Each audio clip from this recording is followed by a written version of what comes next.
ਅੱਜ कैबिनेट विशेष तौर पर लुधियाना दे विच रखी गई है। हुणे असीं कैबिनेट समाप्त की है, इसलिए थोड़े रूबरू होया। पंजाब दे लई बड़ा उत्साह है इन्वेस्टरां दा, उहदे लई इन्वेस्टमेंट समिट भी अज लुधियाने दे विच है। कल वड्डे इंडस्ट्रीलिस्टां नाल मोहाली दे विच होई सी। मैं पहला कैबिनेट की मीटिंग बारे गल करांगा कि अज पंजाब सरकार, पंजाब की कैबिनेट ने पास किया है कि असी 8 तरीक नूं आने वाली 8 नवंबर नूं विधान सभा का सैशन बुलाने जा रहे हैं। स्पैशल सैशन विधान सभा का उसका मेन मकसद है कि जिहड़े खेती दे काले कानून केंद्र सरकार ने बनाए, पंजाब सरकार किसानों के नाल मिलके हमेशा मंग करती आ रही कि इन्हों रद्द किया जाए, लेकिन अजे तक ना कोई समझौते वालों गल तोरी गई है, समझौता किया गया तो ना ही ये रद्द किए गए। सो असी केंद्र सरकार को अपील करते हैं कि इन्हों का छेती निपटारा किया जाए, इन्हों रद्द किया जाए, नहीं तो असी 8 तरीक को विधान सभा का सैशन बुला के इन्हों रद्द करांगे। 8 तरीक तक साडी मंग है कि इन्हों रद्द कर दिता जाए। दूसरा, BSF की जी रेंज है वो 15 किलोमीटर तो बढ़ा के 50 किलोमीटर कर दी गई। साडे पंजाब सरकार का यह हक है, कॉन्स्टिट्यूशनल राइट है कि पंजाब का लॉ एंड ऑर्डर मौजूदा पंजाब सरकार देखे। ये जिहड़ा साडा हक है, इनू unnecessarily without consultation with the Punjab government इसनू BSF का दायरा 15 तो 50 कर दिता गया, जिहड़ा कि असीं समझते हैं साडे पंजाब के हक्कां ते डाका है और अनकॉन्स्टिट्यूशनल है, विधान और कानून के उल्ट है। सेंट्रल स्टेट रिलेशनां दे विच विघन पाउंदा है। फैडरल सिस्टम जो साडा है उसकी भावना दे, कॉन्स्टिट्यूशन की भावना के उल्ट है। इस करके असीं सारिया पार्टियां की एक ज्वाइंट मीटिंग बुलाई सी, जिहदे विच सारिया पार्टियां ने मिलके एक चिंता जाहिर की है कि यह गलत होया, नहीं होना चाहिए। इस तो केंद्र के जिहड़े मनसूबे है वो सानू चंगे नहीं जाप रहे, इसलिए ये बारे भी एक स्पैशल सैशन असी विधान सभा का 8 तरीक को बुलाया और असी मंग भी करते हैं कि 8 तरीक तो पहला ये जी नोटिफिकेशन हुई है इसनू वापस ले लिया जाए। अदरवाइज साडी मजबूरी होएगी कि असी इनू रद्द करांगे, उहदे नाल कॉन्स्टिट्यूशनल क्राइसिस आउणगे, सेंटर स्टेट के रिलेशन खराब होणगे। इस तरह की गतिविधियां पंजाब सरकार नू केंद्र सरकार ना पावे। असी मंग करते हैं कि इन्हों 8 तरीक तक नोटिफिकेशन वापस ले लिया जाए, इसका हल कढ़िया जाए। किसी तरह भी पंजाब के लोगों नू, पंजाब की पोलीटिकल पार्टीज़ नू, पंजाब सरकार नू ये जिहड़ी नोटिफिकेशन की है, दायरा बढ़ाया गया है, वो सानू मंजूर नहीं है। असी इसनू अपने हक्कां ते डाका समझते हैं और एक किस्म का गवर्नरी राज या प्रेजिडेंट का रूल, ये डायरैक्ट इंटरफेरेंस है केंद्र सरकार की, जिहड़ी कि असी हर तरीके दे नाल रद्द करते हैं तो आने वाले विधान सभा के सैशन में विचारण वास्ते असी सैशन स्पैशल तौर पर बुला लिया। अगली हुण मैं तुहाडे नाल गल करनी है कि इंडस्ट्री ते व्यापारी इन्हां नूं जिहड़ियां राहतां की जरूरत है ताकि साडा व्यापार पंजाब दे विच वधे फुले, साडी इंडस्ट्री पंजाब दे विच वधे फुले, उहदे बारे साडियां लगातार कई मीटिंगां इंडस्ट्री ते व्यापारियों के नाल होईयां।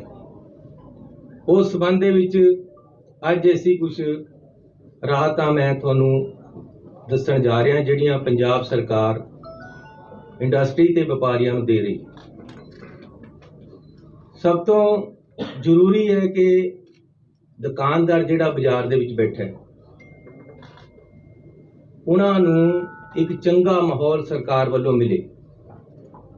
इसलिए असीं इंस्पैक्टरी राज है जिहड़ा ये खत्म करना है पंजाब च। ऐसी एक चंगा माहौल दुकानदार नूं देना है। पुलिस किसी तरह उन्होंने काम च इंटरफेयर ना करे, टैक्सेशन वाले अननैसेसरी तंग ना करे, दुकानदारां नूं व्यापारियां नूं किसी तरह भी सरकार का कोई अननैसेसरी दबाव ना होवे, ये असीं इंश्योर करना है। उहदे वास्ते असीं हदायतां जारी कर दित्ती हैं। जिवें हुण दिवाली आई है, दिवाली विच पुलिस वाले क्या करते हैं, पहला सारिਆਂ ਦੇ पटाखे चका देणगे, शाम ਨੂੰ लवा देणगे। ये सिस्टम नहीं है। कोई दुकानदार अपने बाहर पटाखे बेचना चाहता उन्हें बेचण दो, पोल्यूशन के ਜਿਹੜੇ ਤੁਸੀਂ नॉर्म सैट कर दो। कोई खेल खिला बेचना चाहता उन्हें बेचण दो। मैनू पता है, मैं अपनी जिंदगी च देखिया है किस तरीके दे नाल जरूरत हुंदी है एक दुकानदार नूं दिवाली दे उपर। दिवाली का मौका हुंदा 4 पैसे कमाउण दा दुकानदार नूं, ਉਹਦੇ ਵਿੱਚ ਅਸੀਂ ਜੇ ਤੰਗ ਕਰਾਂਗੇ ਤਾਂ ਕਿਸ ਤਰ੍ਹਾਂ ਚੱਲੇਗਾ। ਤੁਸੀਂ मैं ਤੁਹਾਨੂੰ ਆਪਣੀ ਦੱਸਦਾ, जब मैं पढ़दा सी मेरे पिता जी ਦੀ ਟੈਂਟਾਂ ਦੀ ਦੁਕਾਨ ਸੀ। मैं आप अपनी दुकान ਦੇ ਅੱਗੇ ਮੇਰੇ ਫਾਦਰ ਹੈ ਜਿਹੜੇ ਉਹ ਕਹਿੰਦੇ ਸੀ ਚੰਗਾ ਕੰਮ ਕਰਨ ਦੇ ਵੀ ਸ਼ਰਮ ਨਹੀਂ ਹੋਣੀ ਚਾਹੀਦੀ। मैं आप अपने दुकान के मूहरे मंजा ला के पटाखे बेचे, मेरा साल का खर्चा पढ़ाई का निकल। मैं आप अपनी दुकान के मूहरे खेल खीलां बेचियां, ਉਹਦੇ ਨਾਲ ਦੁਕਾਨਦਾਰ ਨੂੰ ਇਨਕਮ ਹੁੰਦੀ ਹੈ। सो ਅੱਜ दुकानदार जे ਅਸੀਂ सरकार ਵਿੱਚ ਹੈ ਤਾਂ दुकानदार तंग नहीं होना चाहिए। मैं भी दुकानदार है, इसलिए ਅਸੀਂ इंस्पैक्टरी राज, पुलिस की इंटरफेरेंस, दुकानदार बाजारां दे विच व्यापारियां दे कामां दे विच फैक्ट्रियां दे विच बिल्कुल बंद करनी। कोई अननैसेसरीली किसी तरह की दिक्कत नहीं आएगी दुकानदारां नूं। ये असीं इंश्योर करते हैं। चंगे शहर चंगे बाजार असीं करना चाहुंदे हां। उहदे वास्ते कुछ ऐलान असीं अज करन जा रहे हैं। एक तो इंस्टीट्यूशनल टैक्स लग्या होया 2011 तो, ये असीं अज खत्म करन जा रहे हैं। अज असीं कैबिनेट दे विच फैसला कर लिया कि इसनूं खत्म कर दिता जाएगा। एक FM साहब मेरे तो बाद इन्हां नूं सारिआं नूं दस्सणगे, एक जिहड़े वैट दे झगड़े हैं 16-17 दे, 14-15 दे, 15-16 दे बड़े पेंडिंग पे है। 48,000 बंदा व्यापारी नूं हर महीने बुला लेंदे, अननैसेसरी उत्ते चक्कर ला रहे हैं। तो वो सारे असी उहदे जो 40,000 है जिहड़े उन्हां नूं इस तरह छड्ड रहे कि असी ये झगड़े ही खत्म कर देने। असी इत्थे तुहानूं अगे नूं बुलाएगा नहीं मेरा टैक्सेशन इंस्पैक्टर, सारे व्यापारी उस चों असी कढ रहे। सिर्फ 8,000 व्यापारी है जिन्हां कनी लाख रुपए तो ज़्यादा बकाए है, जिन्हां दा टैक्स पै के ज़्यादा हो गए हैं।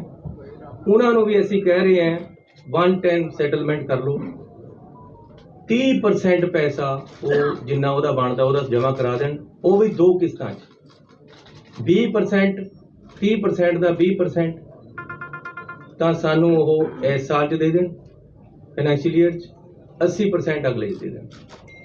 सो एक बड़ी राहत जिहड़ी असी ये वैट के जिहड़े पुराने केस चले आ रहे बड़े लंबे समय तो उन्होंने असी खत्म कर रहे हैं। इस तो अलावा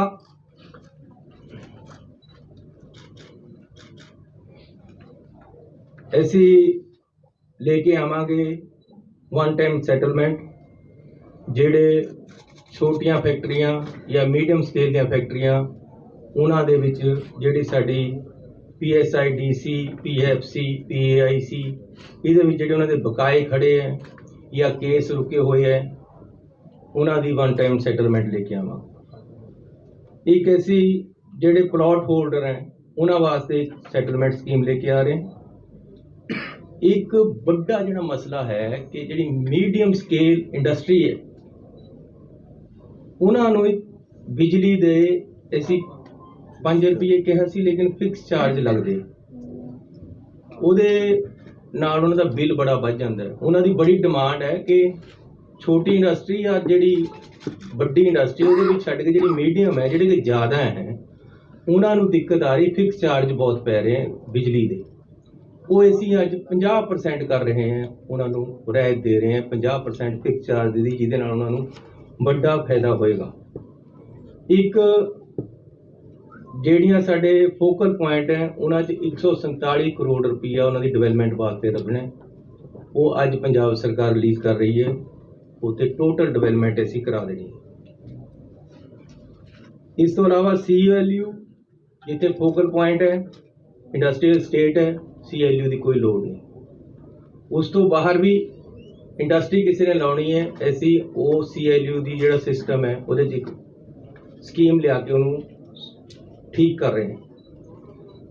ਇੰਡਸਟਰੀ ਜੇ ਕਿਸੇ ਨੇ ਲਗਾਣੀ ਹੈ ਤਾਂ ਕਾਨੂੰਨ ਇਹ ਹੈ ਕਿ ਜੀ 6 ਕਰਮ ਦਾ ਰਸਤਾ ਸਿਰੇ ਤੋਂ ਚੱਲਦਾ ਆ ਰਿਹਾ ਹੋਵੇ। ਉਹ ਸਿਰੇ ਤੋਂ ਚੱਲਦਾ ਆ ਨਹੀਂ ਰਿਹਾ ਹੁੰਦਾ, ਪਿੰਡ 'ਚ ਕਿਤੇ ਨੇ ਆ ਕੇ ਜਾ ਕੇ ਇੰਡਸਟਰੀ ਲਗਾਣੀ ਹੈ, 6 ਕਰਮ ਦਾ ਰਸਤਾ ਕਿੱਥੇ ਤੇ ਬਣਾਵੇ।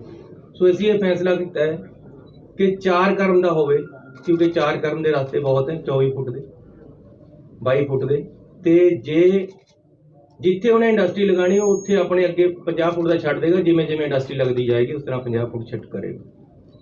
ਇੱਕ ਅਸੀਂ ਅੱਜ ਅਨਾਉਂਸ ਕਰ ਰਹੇ ਹਾਂ ਕਿ ਐਗਜ਼ੀਬਿਸ਼ਨ ਸੈਂਟਰ ਇੱਕ ਅੰਮ੍ਰਿਤਸਰ ਦੇ ਵਿੱਚ ਬਣੇਗਾ, ਜਿਹਦੀ ਕਿ ਬੜੀ ਜ਼ਰੂਰਤ ਹੈ ਔਰ ਇੰਡਸਟਰੀ ਦੀ ਬਹੁਤ ਬੜੀ ਡਿਮਾਂਡ ਹੈ। ਇੱਕ ਚੰਡੀਗੜ੍ਹ ਦੇ ਨੇੜੇ ਅਸੀਂ ਫਿਲਮ ਸਿਟੀ ਬਣਾਉਣ ਜਾ ਰਹੇ ਹਾਂ, ਉਹਦੀ ਵੀ ਅੱਜ ਮੈਂ ਤੁਹਾਡੇ ਇੱਥੇ ਅਨਾਉਂਸਮੈਂਟ ਕਰ ਰਿਹਾ ਕਿ ਅਸੀਂ ਬੜੀ ਛੇਤੀ ਇੱਕ ਫਿਲਮ ਸਿਟੀ ਚੰਡੀਗੜ੍ਹ ਦੇ ਨੇੜੇ ਲੈ ਕੇ ਆ ਰਹੇ। ਇੱਕ ਬਹੁਤ ਬੜੀ ਡਿਮਾਂਡ ਹੈ ਕਿ ਪੱਟੀ ਮੱਖੂ ਰੇਲ ਲਿੰਕ ਹੈ ਜਿਹੜੀ ਉਹਨੂੰ ਅੱਗੇ ਵਧਾਇਆ ਜਾਵੇ। ਸੋ ਅਸੀਂ ਅੱਜ ਐਲਾਨ ਕਰ ਰਹੇ ਹਾਂ ਕਿ ਅਸੀਂ ਇਸ ਰੇਲਵੇ ਬਜਟ ਤੋਂ ਪਹਿਲਾਂ ਪੱਟੀ ਮੱਖੂ ਰੇਲਵੇ ਲਿੰਕ ਦੀ ਜਿਹੜੀ ਜ਼ਮੀਨ ਅਕਵਾਇਰ ਕਰਨੀ ਹੈ ਉਹ ਅਸੀਂ ਜ਼ਮੀਨ ਅਕਵਾਇਰ ਕਰਕੇ ਕੇਂਦਰ ਸਰਕਾਰ ਨੂੰ ਦੇ ਦਾਂਗੇ ਤਾਂ ਕਿ ਇਹ ਲਿੰਕ ਜੁੜ ਸਕੇ, ਜਿਹਦੇ ਨਾਲ ਸਾਡੇ ਪੂਰੇ ਦੇਸ਼ ਦੇ ਨਾਲ ਲਿੰਕ ਜੁੜਨਾ। ਸੋ ਇਹ ਸਾਡੀਆਂ ਅੱਜ ਦੀਆਂ ਅਨਾਉਂਸਮੈਂਟਾਂ। ਇਸ ਤੋਂ ਬਾਅਦ ਸਾਡੀ ਸਬਮਿਟ ਹੋਣੀ ਹੈ, ਉੱਥੇ ਵੀ ਤੁਹਾਨੂੰ ਮੈਂ ਮਿਲਾਂਗਾ ਤੇ ਅਸੀਂ ਸਾਰੇ ਮਿਲਾਂਗੇ। ਹੁਣ ਮੈਂ FM ਸਾਹਿਬ ਨੂੰ ਵੀ ਬੇਨਤੀ ਕਰੂੰਗਾ ਕਿ ਇਹਦੇ ਬਾਰੇ ਤਫਸੀਲ ਤੁਹਾਨੂੰ ਦੇ ਦੇਣ। ਕੋਈ ਵੀ ਉਹਦੀ ਲੋੜ ਨਹੀਂ ਹੈ ਪਰਮਿਸ਼ਨ ਦੀ, 7 ਡਿਪਾਰਟਮੈਂਟ ਲੱਗਦੇ ਆ ਤੇ DC ਸਾਹਿਬ ਨੂੰ ਸਰਟੀਫਿਕੇਟ ਜਾਰੀ ਕਰਦੇ ਆ, ਪਰ ਜਦੋਂ ਇੰਡਸਟਰੀ ਜਾਂਦਾ ਬੈਂਕ ਦੇ ਵਿੱਚ ਪ੍ਰੋਜੈਕਟ ਕੋਡ ਲੈ ਕੇ ਉਹ ਨਾ DC ਦੇ ਸਰਟੀਫਿਕੇਟ ਨੂੰ ਮੰਨਦੇ ਨਾ ਸਰਕਾਰ ਦੇ ਫੈਸਲੇ ਨੂੰ। ਇੰਡਸਟਰੀ ਦਾ ਇਹ ਕਹਿਣਾ ਕਿ ਜੇ ਪੰਜਾਬ ਸਰਕਾਰ ਹੀ 2 ਬੈਂਕਾਂ ਨਾਲ ਟਾਈ ਅਪ ਕਰਕੇ ਅੱਛਾ ਸਵਾਲ ਕੀਤਾ। ਤੁਹਾਡੀ ਅਸੀਂ ਜਿਹੜੀ ਵਿਊ ਹੈ ਇਹਨੂੰ ਜ਼ਰੂਰ ਲੱਗ ਲਈ ਅਸੀਂ ਤਿਆਰੀ ਕਰ ਲਈ ਹੈ। ਜਿਹੜਾ ਇਹ BSF ਦਾ ਮਸਲਾ ਹੈ, ਜੇ ਇਹ ਕੇਂਦਰ ਸਰਕਾਰ ਨਹੀਂ ਹੱਲ ਕਰਦੀ ਤਾਂ ਅਸੀਂ ਵਿਧਾਨ ਸਭਾ ਵੀ ਲੈ ਕੇ ਆ ਰਹੇ ਹਾਂ, ਨਾਲ ਅਸੀਂ ਸੁਪਰੀਮ ਕੋਰਟ 'ਚ ਵੀ ਜਾਵਾਂਗੇ ਆਫਟਰ ਵਿਧਾਨ ਸਭਾ। ਔਰ ਇੱਕ ਐਡਵੋਕੇਟ ਇਸ ਟਾਈਮ ਦੇ ਰਹੇ ਹਾਂ ਵਿਧਾਨ ਸਭਾ ਤੱਕ ਕੇਂਦਰ ਸਰਕਾਰ ਨੂੰ, ਜੇ ਉਹ ਨਹੀਂ ਇਹਨੂੰ ਗੱਲ ਨੂੰ ਮੰਨਦੇ ਤਾਂ ਅਸੀਂ ਜ਼ਰੂਰ ਅਸੀਂ ਕਾਨੂੰਨ ਦੇ ਮੁਤਾਬਕ ਸੁਪਰੀਮ ਕੋਰਟ ਜਾਵਾਂਗੇ। ਪੰਜਾਬ ਜੁੜਿਆ ਹੋਇਆ ਇਹਨੂੰ ਕੀ ਬਣਦਾ ਪੰਜਾਬ ਦੀ ਮੇਰਾ ਕਹਿਣਾ ਕਾਫੀ ਹੋ ਗਿਆ, ਬਹੁਤ ਕਰ ਰਿਹਾ ਕੋਈ ਤੁਸੀਂ ਆਪਣੇ ਜਿਹੜਾ ਇੱਕ ਮਿੰਟ ਬਾਬੂ ਜੀ ਨੇ ਕਿਹਾ ਕਿ ਜਿਹੜੇ ਐਗਰੀਕਲਚਰ ਕਾਨੂੰਨ ਹੈ ਉਹ ਪਹਿਲਾਂ ਪੰਜਾਬ ਸਰਕਾਰ ਰੱਦ ਕਰ ਚੁੱਕੀ, ਐਦਾਂ ਨਹੀਂ ਹੈ। ਪਹਿਲਾਂ ਸਾਡੀ ਪਿਛਲੀ ਸਰਕਾਰ ਨੇ ਇਹਨਾਂ ਨੂੰ ਅਮੈਂਡ ਕੀਤਾ ਸੀ, ਲੇਕਿਨ ਅਸੀਂ ਅਮੈਂਡਿੰਗ ਨੂੰ ਨਾ ਮੰਨ ਕੇ, ਕਿਉਂਕਿ ਕਿਸਾਨ ਚਾਹੁੰਦੇ ਆ ਰੱਦ ਹੋਣ, ਇਸ ਕਰਕੇ ਅਸੀਂ 7 ਤਰੀਕ ਨੂੰ ਇਹਨਾਂ ਨੂੰ ਮੂਲ ਤੋਂ ਰੱਦ ਕਰਾਂਗੇ ਕਿ ਅਸੀਂ ਇਹਨਾਂ ਨੂੰ ਨਹੀਂ ਮੰਨਦੇ। ਚੰਨੀ ਸਾਹਿਬ ਅਫਗਾਨਿਸਤਾਨ ਤੋਂ ਬਾਅਦ where Taliban has taken over, ਉਸ ਤੋਂ ਬਾਅਦ ਸਿਕਿਉਰਿਟੀ ਦੇ ਕੰਸਰਨਸ ਚੇਂਜ ਹੋਇਆ। ਪੰਜਾਬ ਬਾਰਡਰ ਦੇ ਉੱਤੇ ਵੀ ਕੰਸਰਨਸ ਹੈਗੇ ਆ, ਉਹਨੂੰ ਅਸੀਂ ਕਿੰਨੀ ਸੀਰੀਅਸਲੀ ਦੇਖਦੇ ਹਾਂ। ਤੇ ਜਿਹੜਾ BSF ਦਾ ਡਿਸੀਜਨ ਲਿੱਤਾ ਗਿਆ, that is one part. Terrorism ਇੱਥੇ ਵਧਣ ਦੇ ਉੱਤੇ ਜਿੱਥੇ ਪੁਲਿਸ ਲਗਾਤਾਰ ਕੰਮ ਕਰ ਰਹੀ ਹੈ, ਸਾਡੇ ਆਪਣੇ ਡਿਪਟੀ CM ਜਿਹੜੇ ਹੈਗੇ ਆ ਰੰਧਾਵਾ ਸਾਹਿਬ, ਉਹ ਐਕਸਪੋਜਰਸ ਕ੍ਰੀਏਟ ਕਰਦੇ ਹੋ, ਕਹਿੰਦੇ ਕਿ ਜਿਹੜੇ ਟਿਫਨ ਬਣ ਜਾਓ ਤਾਂ ਸਿਰਫ ਕੈਪਟਨ ਸਾਹਿਬ ਦੇ ਟਾਈਮ ਤੇ ਫੜੇ ਗਏ, ਸਾਡੇ ਟਾਈਮ ਤੇ ਫੜੇ ਨਹੀਂ ਗਏ। ਤੁਸੀਂ ਇਹਨੂੰ ਕਿੱਦਾਂ ਦੇਖਦੇ ਹੋ ਕਿ ਸਾਰੀ ਪੁਲਿਸ ਦਾ ਮੋਰਲ ਵੀ ਡਾਊਨ ਕਰਦੀ ਹੈ ਤੇ ਇਸ ਵੇਲੇ ਜਿਹੜਾ ਕੰਸਰਨ ਹੈ ਇੰਟਰਨੈਸ਼ਨਲੀ ਨੋਨ ਹੈ ਕਿ ਸਾਨੂੰ ਅਫਗਾਨਿਸਤਾਨ ਤੋਂ ਚੇਂਜ ਹੋਣ ਤੋਂ ਬਾਅਦ there are lot of concerns on our borders. ਕੋਈ ਗੱਲ ਨਹੀਂ, ਇੱਦਾਂ ਹੈ ਕਿ ਸਰਕਾਰਾਂ ਦੇ ਇਹ ਚਾਲਾਂ ਹੁੰਦੀਆਂ ਕਿ ਕਿਸੇ ਤਰ੍ਹਾਂ ਅਫਗਾਨਿਸਤਾਨ, ਪਾਕਿਸਤਾਨ ਜਾਂ ਹੋਰ ਦਾ ਕੰਸਰਨ ਦਿਖਾ ਕੇ ਸਾਡੀ ਟੈਰੀਟਰੀ 'ਚ ਵੜ ਜਾਓ। ਸਾਨੂੰ ਇਹ ਮਨਜ਼ੂਰ ਨਹੀਂ ਹੈ।